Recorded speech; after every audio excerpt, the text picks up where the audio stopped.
Hello and welcome to week 7. We'll start off week 7 with chapter 12.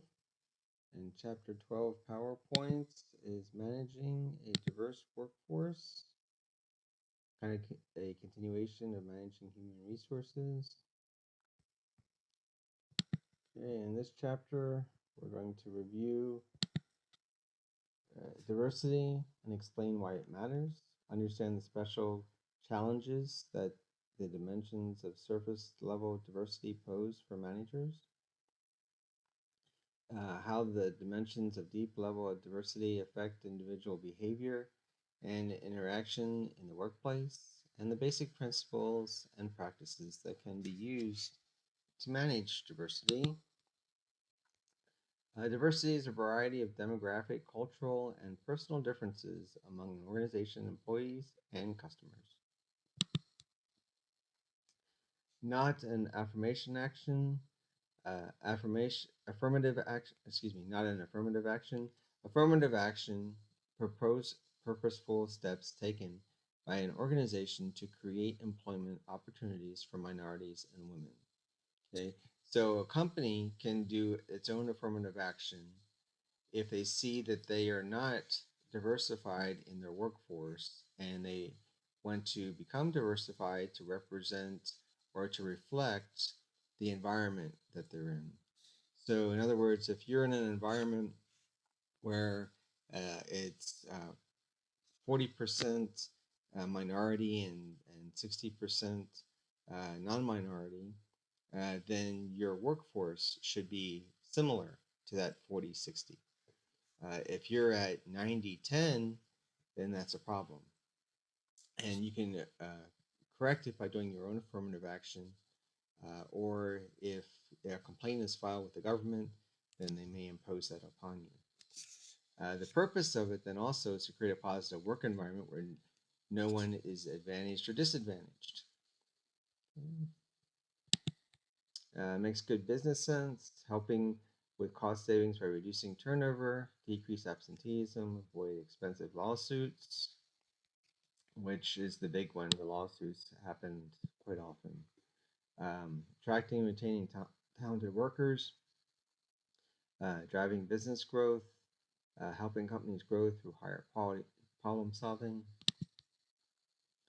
So surface level diversity, you have your different ages, different genders, um, sexual orientation, gender identity is another surface level diversity. Racial and ethnic, mental or physical disabilities, also as diversity. Deep level diversity, then, are the differences communicated through verbal and nonverbal behaviors and learned only through extended interaction with others. Personality, attitudes, beliefs, and values. In other words, these things you don't see on the surface. The other things you can see on the surface. You can know what if someone is male or female or gender diversity. You know if they're from a different country when they speak to you, if their accent is from a different country. You know, just by basically looking and listening uh, within a minute or two, you know if there's diversity or not. If not sooner, if not instantly. Where at deep level, it takes you have to actually get to know the people to find out what their attitudes, beliefs, and values, their personality, to find out if there's diversity, there's problems with lack of diversity. Big five personality dimensions: extroversion, degree to which someone is active, assertive, gregarious, social, talkative, energizing. These people are the life of the party. Emotional stability, degree to which someone is not angry, depressed, anxious, emotional. These are your stable people that are the same every day. Their emotions are the same every day for the most part.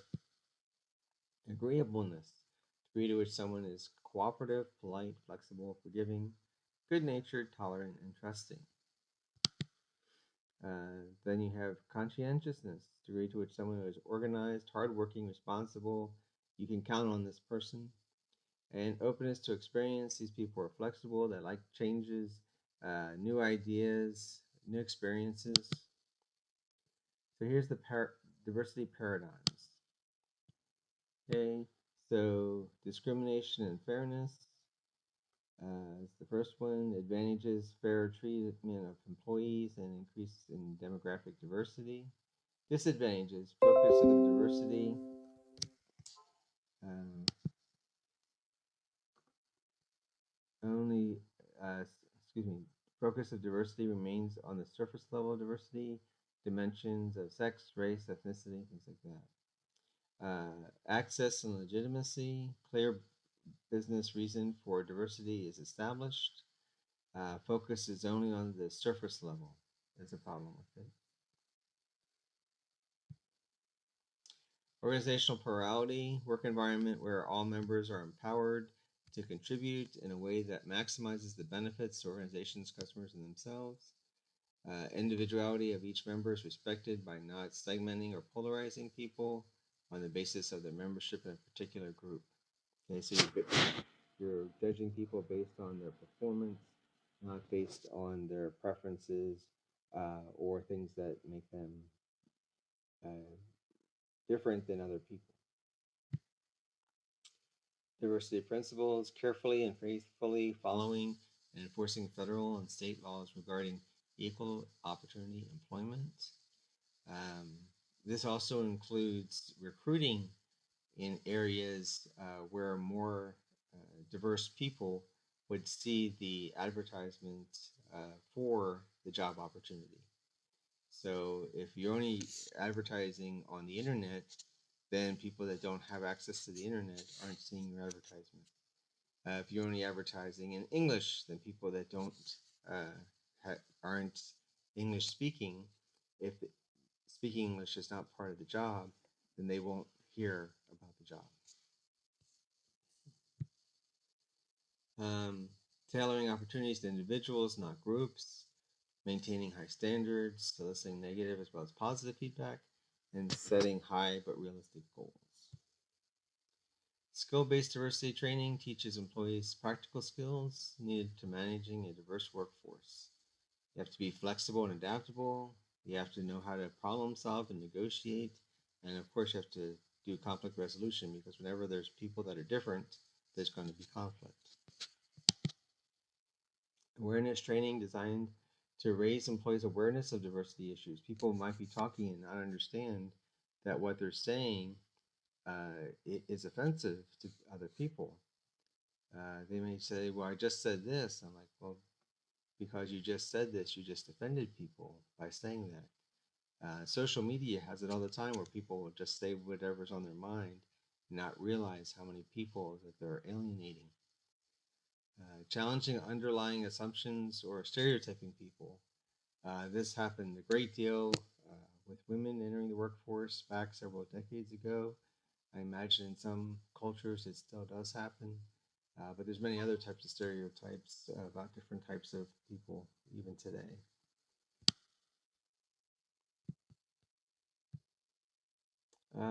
Formal assessment, measure employee and management attitudes, investigate the extent to which people are advantaged or disadvantaged with respect to hiring promotions.